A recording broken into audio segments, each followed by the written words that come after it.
चला आज आपण एक्स लिंक्ड डिसीजेस बघायचे आहेत. तत्पूर्वी माझा परिचय, मी प्राध्यापक doctor Nagnath Keshavrao Daiphale, MSc BEd PhD. Okay, so biology विषयामध्ये आपल्याला रोज काही ना काही नवीन टॉपिक पाहायचे आहेत, रोज काही ना काही आपल्याला नवीन पार्ट बघायचा आहे. तत्पूर्वी जे कोणी विद्यार्थी किंवा जे कोणी अजून असे आहेत की ज्यांनी चॅनलला अजून सबस्क्राईब केलेलं नाहीये त्यांनी चॅनलला सबस्क्राईब करायचं आहे. ओके, आणि महत्वाचं काय आहे तर आपल्याला सीईटी आणि स्टेट बोर्डचा सिलेबस काय आहे तो बघायचा आहे. हा सिलेबस पाहत असताना महत्वाचे कंटेंट्स जे असतील त्याच्यानुसार आपल्याला एक एक एक एक व्हिडिओ टाकत चालायचा आहे. ओके, आता आजचा जो सेक्शन आहे, आजच्या सेक्शन मध्ये आपल्याला बघायचं x linked diseases. X linked diseases. Okay, आता डिसीजेस बद्दल सर्वांना माहिती आहे, पण आपल्याकडे एक कन्सेप्ट येतो. कोणता कन्सेप्ट आहे? ज्याला आपण अनुवंशिकता असं म्हणूया, हेरिडिटरी कॅरेक्टर्स. आपल्या शरीरामध्ये एक्स आणि वाय नावाचे दोन क्रोमोझोम आहेत. मग हे एक्स आणि वाय नावाचे दोन क्रोमोझोम ज्या असतील तर त्या दोन्ही क्रोमोझोमशी रिलेटेड असणारे जे काही रोग असतील किंवा ज्याला आपण डिसीजेस असं म्हणूयात, हे त्या क्रोमोझोमशी रिलेटेड पुढे ट्रान्सफर होत राहतात. ओके, मग हे ट्रान्सफर होत असताना महत्वाच्या गोष्टी काय लक्षात घ्यायच्या की त्या त्या क्रोमोझोम नुसार ते रोग पुढे ट्रान्सफर होतात. म्हणून आजचा जो कन्सेप्ट आहे ज्याच्यामध्ये आपल्याला काय पाहायचं आहे, एक्स लिंक डिसीजेस आणि वाय लिंक डिसीजेस आपल्याला बघायचे. ओके, मग एक्स लिंक हा जो डिसीज आहे तर आपल्याकडे जो नॉन होमोलॉगस रिजनचा पार्ट येतो क्रोमोझोमचा, non homologous region of X chromosome. कोणता क्रोमोझोम आहे? X chromosome. एक्स क्रोमोझोमच्या नॉन होमोलॉगस रिजन वरून ही क्रॉसिंग त्यांच्यामध्ये होणार नाही, कारण सेक्शन कसा आहे तो नॉन होमोलॉगस असल्यामुळे हे कॅरेक्टर पुढे ट्रान्सफर होत असताना महत्वाच्या गोष्टी काय होतात तर काही डिसीजेस आहेत. आणि विषय म्हणजे काही गोष्टी लक्षात कोणत्या घ्यायच्या तर हे एक्स लिंक्ड असणारे जे काही डिसीज आपल्याकडे दिलेले आहेत त्यापैकी दोन महत्वाचे रोग आपण पाहू शकतो. कोणते कोणते दोन रोग आहेत? एक आहे हिमोफिलिया आणि दुसरा येतो कलर ब्लाइंडनेस. ओके, आता हे जे दोन रोग आहेत ह्यांचं विशेष कॅरेक्टर असं आहे की हे एक्स लिंक्ड रेसेसिव्ह डिसऑर्डर आहे. कोणते डिसीजेस आहेत? ते एक्स लिंक्ड आहेत, पण महत्वाचं काय आहे तर रेसेसिव्ह डिसऑर्डर येतात. ओके, रेसेसिव्हचा अर्थ काय घ्यायचा तर सोप्या भाषेमध्ये आपण यापूर्वी मोनोहायब्रिड डायहायब्रिड पाहिलं होतं. त्याच्यामध्ये जे डॉमिनंट कॅरेक्टर होते ते एक्सप्रेस होणार होते. आता इथं काय आहे, हे डिसऑर्डर असल्यामुळे हे रेसेसिव्ह जर असतील तर तो इफेक्ट होऊ शकतो. आता कसं ते आपण बघायचं. आता एक गोष्ट लक्षात घ्यायची, हिमोफिलियाला आपल्याकडं ब्लिडर्स डिसीज नावानं सुद्धा ओळखलं जातं. कोणता डिसीज आहे? ब्लिडर्स डिसीज. ब्लिडर्स म्हणजे काय? सोप्या भाषेमध्ये आपल्याकडे ग्रामीण भागामध्ये एक शब्द बघा ज्याला रगतपिती होणे असं म्हटलं जातं किंवा रक्तफुटी होणे असंही म्हटलं जातं. ठीक आहे, त्यालाच ब्लिडर डिसीज असं म्हणायचं. ते का म्हणतात ते सांगतो. ओके, पुढे गेलात तर कलर ब्लाइंड आहे. कलर ब्लाइंड म्हणजे काय तर तुम्हाला रेड आणि ग्रीन कलर ओळखू येत नाही. जर तुम्हाला colour blindness x linked disorder झालेला असेल, रेसेसिव्ह डिसऑर्डर झालेला असेल तर तो त्या ठिकाणी you can not identify red आणि ग्रीन कलर. तुम्हाला रेड आणि ग्रीन कलर हा ओळखू येत नाही. याच्या ठिकाणी तुम्हाला ग्रे कलर दिसतो, अपेअर होतो. ठीक आहे, मग आता कसं होतं ते काय होतं ते बघूयात आपण. आता सोपा कन्सेप्ट लक्षात घ्या. काय कन्सेप्ट लक्षात घ्या? आपण सध्या एक्झाम्पल पाहूयात हिमोफिलियाचं. ओके, आता हिमोफिलियाचं विशेष कॅरेक्टर काय तर सांगतो. आपल्यापैकी भरपूर जणांनी पडले असतील, लागला असेल, अंगावरचं जे स्किन असते ही खरचटली असेल, रक्त बाहेर आला असेल. ओके, पण हे रक्त बाहेर येतं किती वेळ तर ह्याला सोप्या भाषेमध्ये ब्लिडिंग असं म्हणायचं. मग ही ब्लिडिंग कमीत कमी 2 मिनिट, जास्तीत जास्त 8 मिनिट असली पाहिजे if you are healthy. Okay, जर तुम्ही हेल्दी असाल तर ब्लिडिंगचा टायमिंग कसा आहे? Minimum 2 minute, maximum 8 minute. त्याच्यानंतर किंवा त्या टायमिंग मध्ये तुमच्या त्या जखमेवरती खपली यायला पाहिजे. काय यायला पाहिजे? खपली. ओके, मग त्याला सोप्या भाषेत काय म्हणायचं? क्लॉटिंग होणे असं म्हणलं जातं. ठीक आहे, ब्लड क्लॉट होणे म्हणजे काय तर त्या जखमीवरती खपली येते. आता महत्वाचा मुद्दा काय घ्यायचा तर आपल्या शरीरामध्ये ब्लड क्लॉटिंग फॅक्टर 1 to 12 आहे. रोमन डिजिट मध्ये यांना दाखवलं जातं किती, सॉरी काय नंबर आहे, 1 to 12 नंबर आहे. कशाचा? ब्लड क्लॉटिंग फॅक्टरचा. ओके. पण याच्यामध्ये ब्लड क्लॉटिंग फॅक्टर नंबर 8 आणि नंबर 9 हे जर ह्या दोन जर तुमच्याकडे प्रॉपरली नसतील तर त्याच्यामुळे तुम्हाला जो रोग होतो त्याला काय म्हणायचं, त्याला हिमोफिलिया असं म्हणायचं. ठीक आहे. हे दोन ब्लड क्लॉटिंग फॅक्टर डिसअपियर असतील किंवा सोप्या भाषेमध्ये आपण त्याला काय म्हणूयात, हे रेसेसिव्ह जीन जर तुमच्याकडे आले असतील तर त्यांच्यामध्ये हे डिफेक्टिव्ह होतात. त्याच्यामुळं तुम्हाला थोडस जरी खर्चटलं तर मॅक्झिमम ब्लड तुमच्या अंगातलं निघून जाऊ शकतं. म्हणून ह्या रोगाला काय म्हणायचं, मी मगाशी म्हटलं, म्हणून ह्या रोगाला काय म्हणायचं, ब्लिडर्स डिसीज असं म्हणायचं. ठीक आहे. मग आता महत्वाचा कन्सेप्ट लक्षात घ्या. काय, मी तुम्हाला इथे एक चार्ट किंवा बॉक्स काढून दाखवतो. त्याच्यामध्ये एक कॅरेक्टर असतं. नेमकं कॅरेक्टर कसं, तर बघा इथं आपण काय घेऊयात, इथं आपण दाखवूयात जेंडर. ओके. जेंडरच्या खाली मेल आणि फिमेल. डन. मग इथं आपण दाखवूयात नॉर्मल, इथं दाखवूयात कॅरियर आणि इकडे दाखवूयात डिसीज, म्हणजे जो कोणता रोग झालेला आहे तो. आपण सध्या कोणतं एक्झाम्पल बघत आहोत, हिमोफिलियाचं पाहत आहे. ओके. आता हिमोफिलिया असेल तर आणि हा रोग आपला कोणता आहे, हा रोग आपला एक्स लिंक्ड आहे. ओके. मग इकडे बघा, मेल मध्ये क्रोमोझोम कोणते आहेत, XY. फिमेल मध्ये क्रोमोझोम कोणते आहेत, XX. झालं. आता महत्वाचं काय आहे की आता हा एक्स लिंक्ड डिसीज असल्यामुळे हे बघा, इथं कॅपिटल C असेल, इथं पण कॅपिटल C असेल, कॅपिटल C असेल, तर तुम्ही कोण आहे, नॉर्मल आहे. ओके. इथं वायशी काही संबंध येणार नाही. काय, कारण हा डिसीज कोणता आहे, एक्स लिंक्ड डिसीज आहे. ठीक आहे. मग हे कॅपिटल C, इथं कॅपिटल H असेल, इथं capital H, capital H, capital H. Capital C जे आहे हे आपण कलर बँड मध्ये घेतो. सध्या आपला डिसीज हिमोफिलिया असल्यामुळे तिथं कॅपिटल H आहे. ठीक आहे. कॅरियरचा अर्थ इथं डॅश द्यायचं. डॅश का द्यायचं मेल मध्ये, कारण एका पिढी दुसऱ्या पिढीमध्ये जाण्यासाठी स्त्री महत्वाची असते. स्त्रीच्या पोटी आपला जन्म होतो, म्हणजे ती कॅरी करते त्या डिसीजला. मग कॅरीचा अर्थ काय घ्यायचा, कॅरियरचा अर्थ काय घ्यायचा, की तो डिसीज तुमच्यामध्ये आहे पण तुम्हाला इफेक्ट त्याचा होणार नाही, पण तुमच्यापासून तो तुमच्या अपत्याकडे ट्रान्सफर होऊ शकतो. ठीक आहे. मग इथं काय करायचं, इथं लक्षात घ्यायचं, हे बघा XX दोन्ही क्रोमोझोम आहेत, पण एक कॅपिटल असेल आणि एक स्मॉल असेल तर ती फिमेल कोण आहे, कॅरियर फिमेल आहे. ठीक आहे. आता इथं बघा, जर डिसीज असेल तर XY, हे पण XX घ्या. आता पुढे काय होणार, हे बघा, X सोबत जर स्मॉल असेल आणि इथं पण स्मॉल असेल तर ते पर्सन किंवा तो पेशंट कसा असेल, डिसीज असेल. ठीक आहे. आता एक गोष्ट लक्षात घ्या, मी तुम्हाला इथं काय सांगितलं की हा डिसीज कोणता आहे, रेसेसिव्ह डिसऑर्डर आहे. कोणता डिसीज आहे हा, रेसेसिव्ह डिसऑर्डर आहे. रेसेसिव्हचा अर्थ घ्यायचा स्मॉल लेटर मध्ये असणारा. Okay.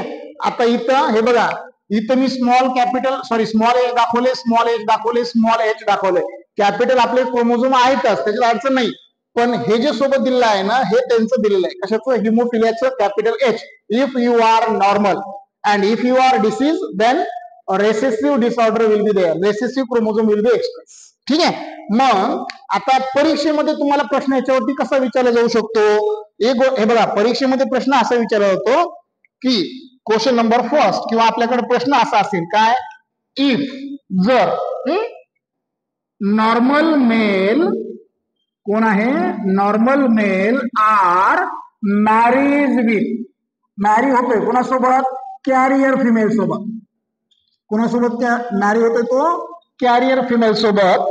Then what will be the offspring produce from them, त्यांच्यापासून कशा प्रकारचे अपत्य जन्माला येतील त्याच्याबद्दलचा हा क्वेश्चन आहे. मग आता हे बघा, हे नॉर्मल मेल आहे आणि कॅरियर फिमेल आहे. हे तुम्हाला मी असं सांगतो, हे तुम्हाला प्रश्नामध्ये विचारलं जाईल परीक्षेमध्ये. मग इथं तुम्हाला डोकं काय लावायचं, तर अगोदरचा आपला जो कंटेंट होता तोच कंटेंट दाखवायचा. काय दाखवायचा, हे कंटेंट दाखवण्याच्या अगोदर महत्वाची कन्सेप्ट काय घ्यायचा, जस्ट 1 मिनिट. हा, महत्वाचं काय आहे तर लक्ष द्या रे बाबा. हे बघा, सर्वात पहिले तुम्हाला इथं काय दाखवावं लागेल, इथं तुम्हाला पॅरेंट्स दाखवावं लागतील. ओके, मग पॅरेंट्स मध्ये मेल इंटू फिमेल. आता इथं F1 वगैरे काढण्याच्या भानगडीत पडायचं नाही, डायरेक्ट कसं करायचं बघा. आता फिनोटाईप, आता फिनोटाईप मध्ये काय दाखवायचं, आपल्या प्रश्नामध्ये काय सांगितलंय, एक नॉर्मल मेल आहे आणि एक कॅरियर फिमेल आहे. मग इथं मेल पॅरेंट मध्ये काय दाखवायचं, नॉर्मल मेल. ओके, फिमेल मध्ये कोण आहे, कॅरियर फिमेल. ओके, आता पुढे गेलात तर यांचा जिनोटाईप. मग जिनोटाईप मध्ये काय डोकं लावणार तुम्ही, हे बघा, नॉर्मल मेल कुठे, मेल हा इथे नॉर्मल, मग X capital H Y, carrier female कुठे, इथं. हे बघा, X capital H, X small H. Point clear. Genotype कसा लक्षात आलं का. आता याच्या पुढे गेला तर महत्वाचा कन्सेप्ट काय येतो बघा. मी तुम्हाला याच्यापूर्वी सांगितलेलं आहे की जर गॅमेट हे होमोझायगस असतील तर एकच क्रोमोझोम पुढे ट्रान्सफर होणार आहे, आणि जर हे हेटेरोझायगस असतील तर दोन्ही पण पुढे ट्रान्सफर होतात. ओके, आता इथं काय बघा, एक्स आणि वाय सेपरेट आहे. ओके, इथं एक्स एक्स सारखंच आहे पण कॅपिटल एच आणि स्मॉल एच वेगळे. मग इथं डोकं काय लावणार तुम्ही, इथं सोपं डोकं लावायचं. काय, इथं गॅमेट शब्द घ्यायचा, घेतला, मग X capital H separate, Y separate, घेतलं का वाय सेपरेट. मग वाय सेपरेट घेतल्याच्या नंतर इकडे x capital H separate, x small H separate. Okay, आता इथं डायरेक्ट क्रॉसिंग करायची. कशी क्रॉसिंग करणार, तर ह्या मेल सोबत female, X capital H, x capital H, बघा आलं का. नंतर याच्या सोबत याला घ्या, x capital H, X small H, झालं का. इकडल्या एका गॅमेट सोबत ह्या इकडल्या दोन क्रॉसिंग झाले. मग आता पुढे अगोदर काय घ्यायचं, एक्स एच घ्यायचं, कारण आपल्याकडे कुठंच वाय क्रोमोझोम सुरुवातीला येत नाही, म्हणून अगोदर काय करायचं, एक्स कॅपिटल एच वाय आलं. नंतर पुढे एक्स स्मॉल एच वाय, हा झाला तुमचा रेशिओ. आता परीक्षेमध्ये रिझल्ट कसं दाखवणार मग तुम्ही, हे बघा, प्रश्न काय होता, जर नॉर्मल मेलचं लग्न कॅरियर फिमेल सोबत झालं तर ऑफस्प्रिंग काय कशी किंवा कशा प्रकारे जन्माला येतील, तर त्याचा हा रेशिओ तुमच्या समोर आहे. आता इथं वरती बॉक्स दिलेला आहे, इथं तुमच्याकडे त्याचा रेशिओ आलेला आहे. आता रेशिओ लिहिताना तुम्हाला रिझल्ट दाखवायचा आहे. रिझल्ट कसं दाखवणार, हे बघा, एक्स एक्स हे दोघंही कॅपिटल आहेत, म्हणजे नेमकं हे कोण आहे, तर हे ही नॉर्मल फिमेल आहे. इथं बघा, हे काय आहे, कॅरियर फिमेल. इथं काय आहे, नॉर्मल मेल. इकडे काय आहे, इकडं डिसीज्ड मेल आहे. म्हणजे सोप्या भाषेत काय सांगायचं, जर नॉर्मल मेलचं लग्न कॅरियर फिमेल सोबत झालं तर त्यांच्यापासून एक नॉर्मल फिमेल जन्माला येऊ शकते.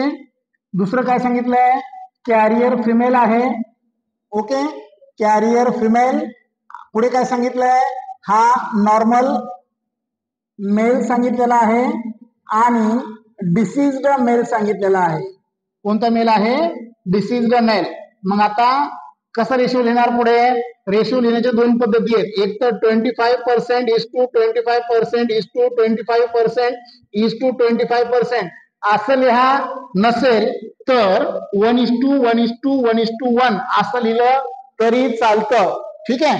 जर परीक्षेमध्ये असा प्रश्न आलाच, कसा प्रश्न आला, if the normal male are marries with carrier female then what will be the offspring produce from them, तर अशा पद्धतीने तुम्हाला करून दाखवायचं आहे. 4 मार्काला प्रश्न विचारतो. परत एकदा समजून सांगत आहे, हिमोफिलिया जो आहे, तर आपल्याकडे सोप्या भाषेमध्ये हिमोफिलिया म्हणजे काय आहे, तर आपल्याकडं एक रक्ताशी रिलेटेड असणारा रोग आहे, ज्याच्यामध्ये आपल्या शरीराच्या बाहेर जखम झाल्याच्या नंतर जखमेवरती खपली येते. ओके, ही खपली तुम्ही जर हेल्दी असताल तर कमीत कमी 2 मिनिटांमध्ये येते, जास्तीत जास्त 8 मिनिटांमध्ये ही खपली येणं अपेक्षित असते. ठीक आहे. मग ही खपली आणणारे आपल्याकडं ब्लड क्लॉटिंग फॅक्टर 1 ते 12 आहेत, त्याला आपण रोमन डिजिट मध्ये कन्सिडर केला जातं.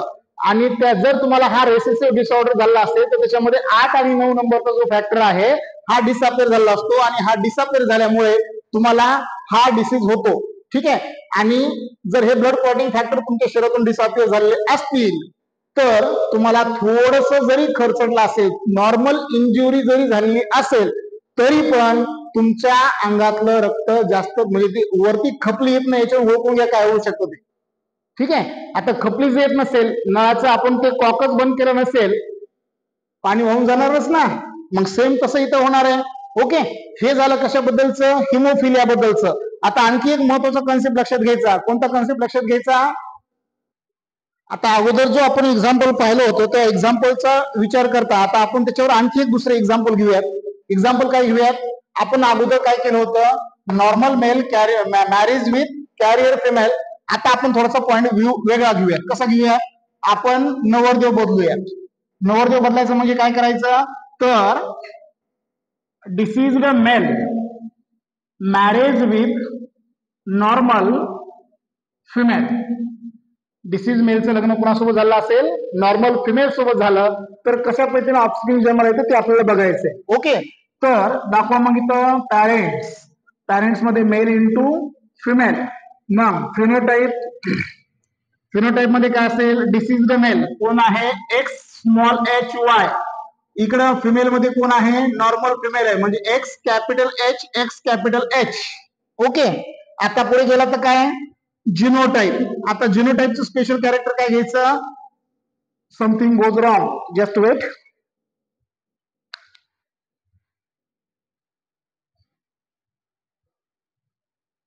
ओके, हे बघा फिनोटाईप मध्ये काय दाखवायचं, हे जे इथं घेतलेलं आहे तेच दाखवायचं. मेल कसा आहे, डिसीज्ड मेल आहे. ओके, फिमेल कशी आहे, नॉर्मल फिमेल आहे. मग जिनोटाईप कसा असेल, तर हे डिसीज्ड मेल मध्ये बघा इथं काय आपल्याकडे डिसीज्ड मेल, मग मेल कुठे आहे इथं, डिसीज कुठे आहे इथं, मग त्याच्यानुसार खाली x small H Y. Normal female कशी आहे, x capital H x capital H. आलं का? मग पुढे गेल्याच्या नंतर गॅमेट. आता गॅमेटचं कॅरेक्टर काय घ्यायचं, हे बघा एक्स वाय वेगळे पण इथं स्मॉल एच आहे, मग ह्याला सेपरेट करा याला सेपरेट करा. आता इथं अडचण येते, इथं अडचण नाहीये, हे दोघ जण होमोजायगस आहे. मग होमोजायगस असतील तर काय करायचं, एक्स कॅपिटल एच एवढंच घ्यायचं.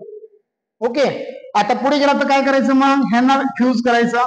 एक्स अगोदर डॉमिनंट नंतर small, x capital H X small H. Okay, आता हे झालं, नंतर ह्या दोघांना एकत्र करा, एक्स कॅपिटल एच वाय. म्हणजे सोप्या भाषेत काय घ्यायचं, जर डिसीज्ड मेलचं लग्न नॉर्मल फिमेल सोबत झालेलं असेल तर त्यांच्यापासून दोनच ऑफस्प्रिंग जन्माला येऊ शकतील. ते कोणते, एक आहे कॅरियर फिमेल, दुसरा आहे नॉर्मल मेल.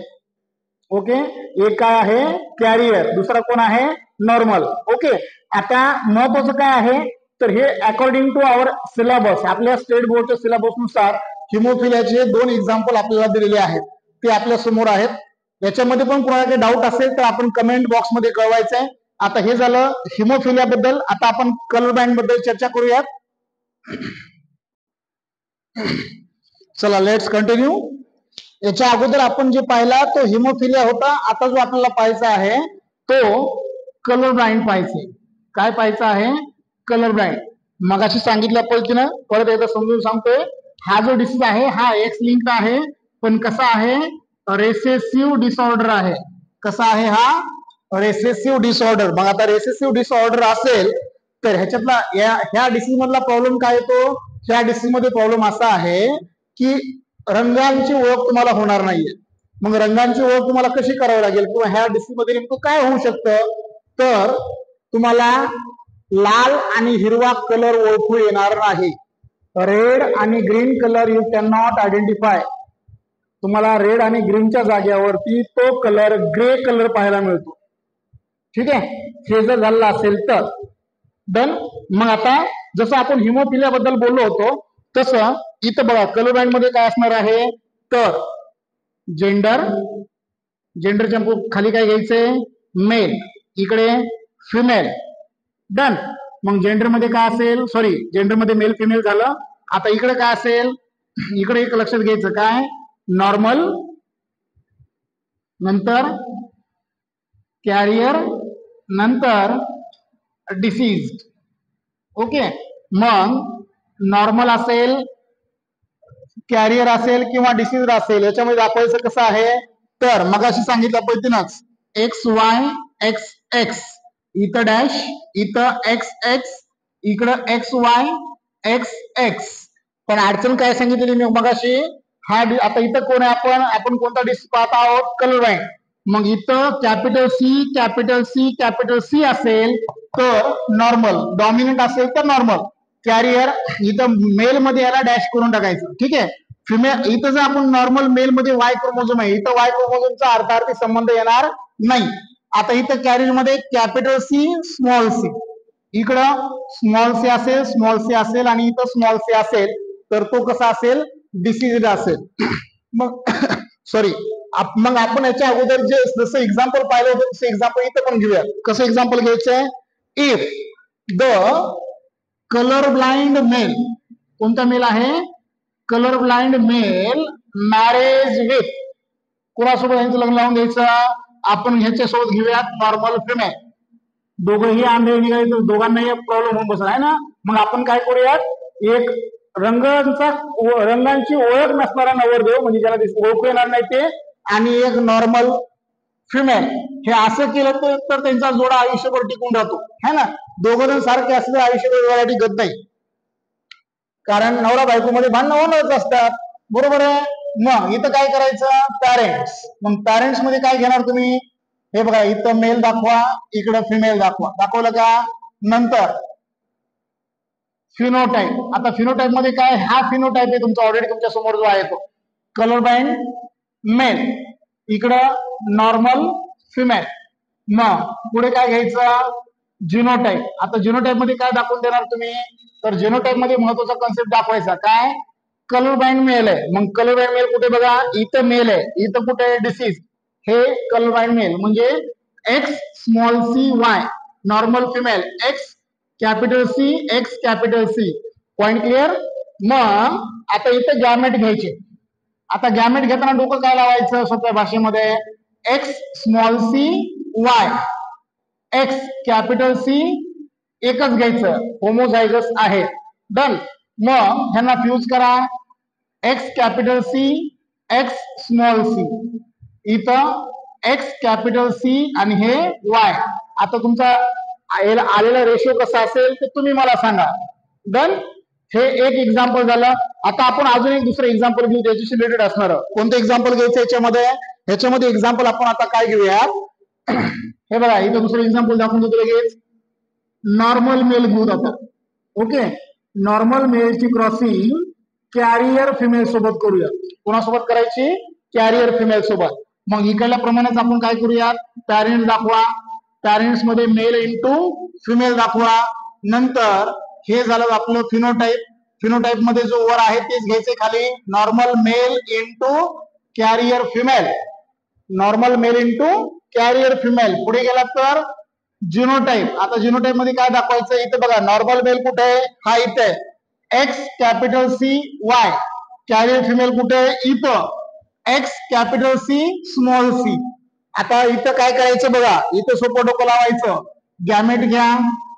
आता गॅमेट घेतल्यानंतर डोकं काय लावायचं, हे बघा X capital C Y separate, इकडं एक्स कॅपिटल सी आणि थांबा याला थोडस खाली घेऊयात.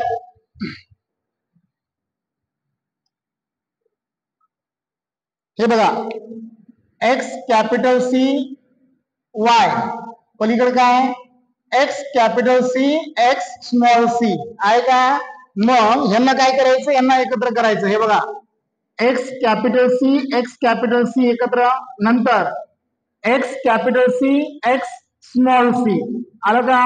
पुढे एक्स कॅपिटल सी वाय आणि पुढे एक्स स्मॉल सी वाय. म्हणजे आलेला रेशो तुमचा कसा असेल, तर आलेला रेशो तुमचा सोपा असेल. कसा, हे बघा एक्स कॅपिटल सी इकडे कुठे दाखवलंय, हे इथे आहे. म्हणजे पहिला बॉक्स तुमचा कशाचा आहे, नॉर्मल फिमेलचा आहे, ओके. नंतर carrier female, normal male disease male. सोप्या भाषेत नॉर्मल मेलचं लग्न जर कॅरियर फिमेल सोबत झालं तर त्यांच्यापासून 4 प्रकारचे ऑफस्प्रिंग जन्माला येतील. ते 4 ऑफस्प्रिंग म्हणजे कसे असतील, एक एक नॉर्मल फिमेल आहे, कॅरियर फिमेल आहे, नॉर्मल मेल आहे आणि डिसीज मेल आहे, ठीक आहे. आता इथपर्यंत आपलं काय झालं, तर एक्स लिंक्ड डिसीजेस झाले, ओके. लवकरच आपण वाय लिंक डिसीजेसचा एक परत एक व्हिडिओ बनवणार आहोत. तत्पूर्वी आपण सर्वांनी एक काम करायचं आहे. काम काय करायचंय तर चॅनलला सबस्क्राईब करायचंय, ओके, शेअर करायचंय, आवडलं तर लाईक करायचंय, आपण करायचंच, ठीक आहे. कारण एक महत्वाची गोष्ट लक्षात घ्या, आपल्या माणसांना अगोदर मोठं करायला शिका. मग ते आपला असो किंवा परका असो, पण आपलं कोण आहे ते बघायला शिका, ठीक आहे. कारण अजूनही तुम्ही 11वी 12वी जर असताल तर अजून आपण खूप वयानं लहान आहे. अजून मोठे मोठे एक्सपिरियन्स घेणं बाकी आहे आयुष्यामध्ये. 12वीचं वर्ष तुमच्या आयुष्यात परत रिपीट होणार नाहीये. त्याच्यामुळे हे एवढंच एक 12 महिन्याचा कालावधी आपल्याकडे आहे. तो कालावधी आपल्याला सीईटीच्या आणि स्टेट बोर्डच्या मार्कांनी चांगला का दाखवून द्यायचा आहे. डन. कारण इथून पुढे आपल्याला टर्निंग पॉइंट मिळतो आयुष्याला. एक टर्निंग जो असते आयुष्याची टर्निंग ही 12वीच्या वर्गात असते. झालंच तर आयुष्याचं कल्याण होतं, नाही तर आयुष्याचं वाट लागायला आपल्याला वेळ लागणार नाही, ठीक आहे. चला आज थांबूयात. पुढच्या व्हिडिओला लवकरात लवकर सुरुवात करूया.